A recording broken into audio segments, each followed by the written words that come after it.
Evet.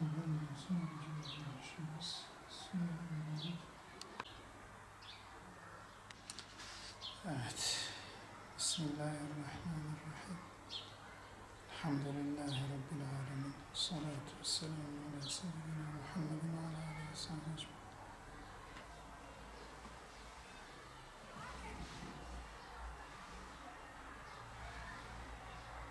ecmaîn. Euzu billahi mineşşeytanirracim.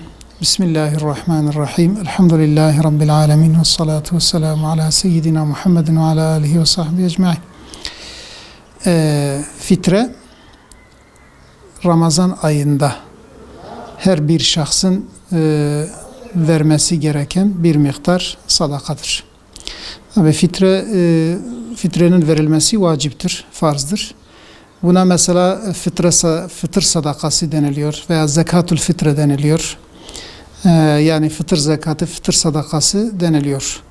Bu fıtır sadakası tabi Ramazan ayında artık o özellikle son Ramazan ayının son günü güneşin batmasıyla birlikte vacip olan bir miktar zekattır, sadakadır.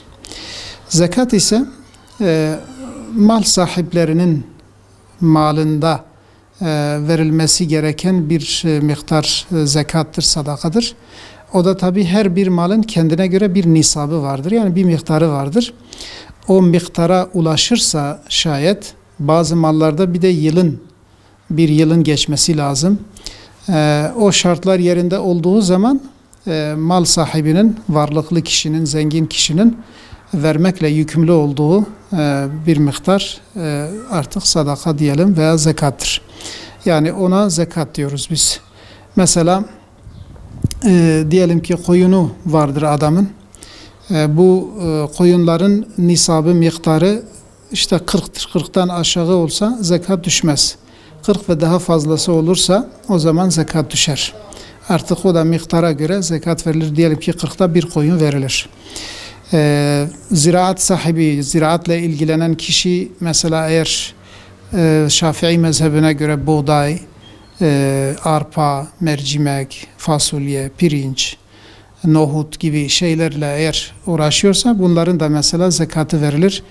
Bunların da zekatı işte fıkha göre 5 vaskıdır ki bunun mesela yarım ton normalde olursa bunun zekatı verilir. Artık her bir malın kendine göre nisabı vardır.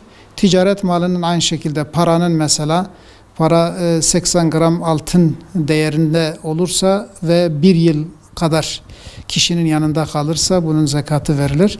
Yani böyle artık zekat varlıklı kişinin malında belli bir miktar belli kişilere verilmek üzere farz kılınmış maldır. Zekat ve fitre ikisi de belli bazı kimselere verilir. Herkese verilmez. Dolayısıyla kimlere verilir? Burada Kur'an-ı Kerim'de 8 sınıf zikredilmiş.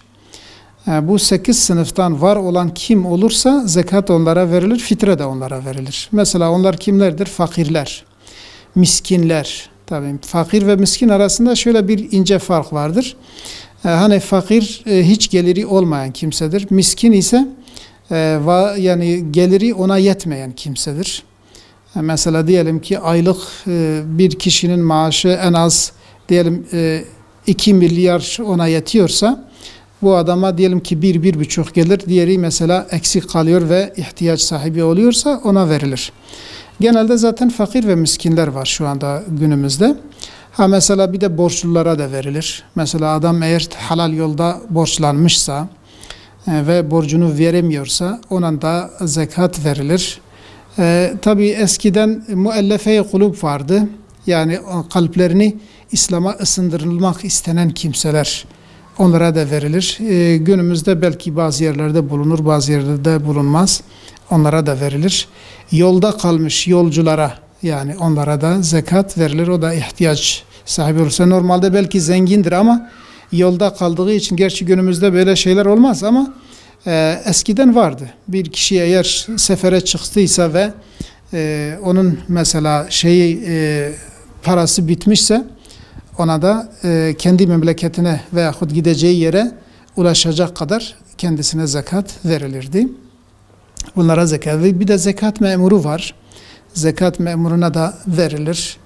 Aynı şekilde eskiden köleler vardı. Onun sahibi onunla kitabet akdi yapmıştı. Mesela diyordu ki sen bu kadar mal getirirsen seni azat ederim. İşte böyle mukatep kölelere, yani onların azat edilmesi için zekat verilir. Bu kimselere zekat verilir ama dediğimiz gibi günümüzde genellikle borçlu, fakir, miskin insanlar bulunur ve bunlara zekat verilir ve aynı şekilde fıtır da yine fıtır sadakası da bunlara verilir. Bunların dışında verilirse verilmemiş gibi olur. Yani zenginlere, varlıklı insanlara verilirse şey olmaz. Bir de kişiye nafakası düşen kimselere verilmez. Mesela diyelim ki bir baba kendi evdeki çocuğuna veremez. Kızına veremez. Babasına veremez. Annesine veremez. Neden? Çünkü bunların nafakasıyla zaten yükümlüdür. Yükümlü olursa yükümlü olduğu kimselere bir kişi, varlıklı bir kişi kendi zekatını onlara veremez. Bir de gayrimüslimlere veremez. Müslüman olacak ve muhtaç olacak, fakir olacak, bu şartları taşıyacaksa zekat ve fitre onlara verilir. Bir de kadına verilmez. Eğer kadının kocası varsa ve kocası onun nafakasını temin ediyorsa ve kocası fakir ise kadına verilmez, kocasına verilir. Aynı şekilde bir kadın boşanmışsa ve babasının evindeyse ona da zekat verilmez çünkü nafakası babasına aittir. İşte bu şekilde yani zekatın verileceği kimselerin şartları budur. Nafakası başkasına ait olmayacak, Müslüman olacak, fakir veya miskin veya borçlu olacak. İşte böylelere zekat verilir. Aynı şekilde fıtrede bunlara verilir. Kim zekat verir? Biraz önce zaten onu biraz açıklamıştık.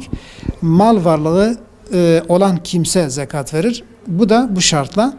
Eğer o mal varlığı, yani o varlık, o mal belli bir miktara gelmişse, yani nisap dediğimiz miktara gelmişse, ki dedik ki her bir malın kendine göre nisabı vardır. Paranın nisabı diyelim ki 80 gram altın kadardır. Zaten altının da yine altın 80 gramdır. Gümüşün mesela 200 dirhemdir. Ondan sonra ziraat ürünlerinin kendine göre nisabı vardır. Fakat ziraat ürünlerinde yılın geçmesi şart değil. Elde edilir edilmez verilir zekat. Fakat ticaretin, bir de paranın, bir de koyun, hayvanların falan, onların zekatı ise onlar bir yıl geçmesi lazım. Yani mal varlığı, yani mal sahibinin yanında bir yılı geçerse ve o yıl geçtikten sonra zekat verecek kadar malı varsa zekatı verecektir. Yani bu mal varlık, yani mal sahipleri zekat verirler. Yoksa malı var ama düşüktür. Ticaret ediyor ama 80 gram kadar malı yoktur. Yani dükkanında o kadar eşya yoktur, parası yoktur. Hesabında o kadar para yoksa o insan zekat vermez. Günümüzde dedik zaten kimlere zekat verilir? O verirken o verilecek kimsenin zekata hak etmiş midir? Gerçekten kendisine zekat düşecek kimselerden midir? Onu iyice dikkat etmek lazım. Ve bir de verirken yani niyet lazımdır. Mesela o zekat niyetiyle vermek gerekir. Fıtır da öyle, zekat da böyle. Veren kişi illa sözle söylemesi şart değil. Yani bu benim zekatımdır, sana veriyorum, bunu kabul et demesi şart değil. Yeter ki o kalbinde niyet edecek veyahut da kendisine bir vekil tutabilir. Mesela benim zekatımı ver işte fakirlere. Ki günümüzde bu zaten belki daha çok kullanılan bir üsluptur. Özellikle bu hayır müesseseleri açılmış, hayır dernekleridir falan. Bunlara veriliyor ve bunlar da daha çok mesela fakir kimselere daha rahat bir şekilde ulaşabiliyor, tespit edebiliyorlar.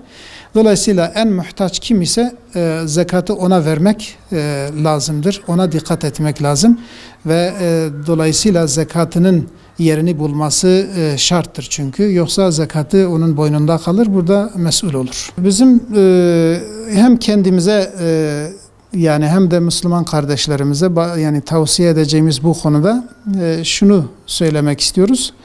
Yani biz mümkün mertebe zekatımızı zamanında verelim yani. Eğer bir malımız varsa, bir miktar malımız varsa ve bu malımız eğer zekata ulaşmışsa bunu geciktirmek günah olur. Dolayısıyla geciktirirsek hem malımızın bereketi gider, hem günah kazanmış oluruz ve fakir fukaranın hakkına bir nevi el koymuş oluruz, gasp etmiş oluruz. Dolayısıyla mal varlığı olan kardeşlerimizin, Müslüman kardeşlerimizin aşkla, şevkle bu zekatlarını vermeleri lazımdır.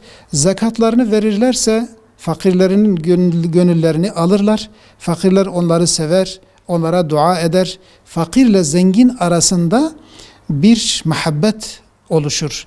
Ama eğer zekat verilmezse zengin daha çok zengin olur, fakir daha çok fakir olur ve o zaman fakir ile zengin arasında bir kin, bir haset, bir çekemezlik olur ve aralarında bir savaş olur yani. Eğer maddi olmasa da manevi bir savaş olur.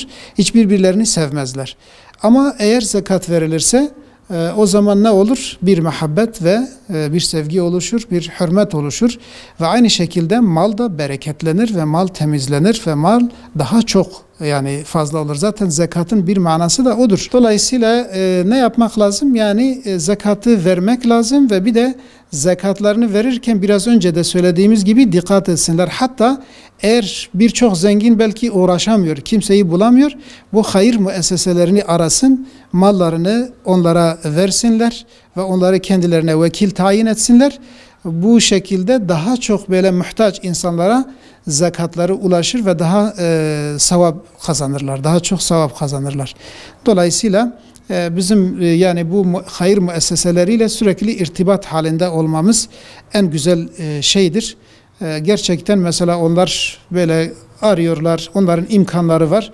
Belki biz kime veririz? Komşumuz biraz fakirdir, ona veririz ama daha fakiri vardır, onu ihmal etmiş oluruz. Ama bu hayır müesseseleri olursa bunlar böyle en yoksul insanlara ulaşıyorlar. Dolayısıyla onların vasıtasıyla versek belki daha güzel yerine ulaşmış olur.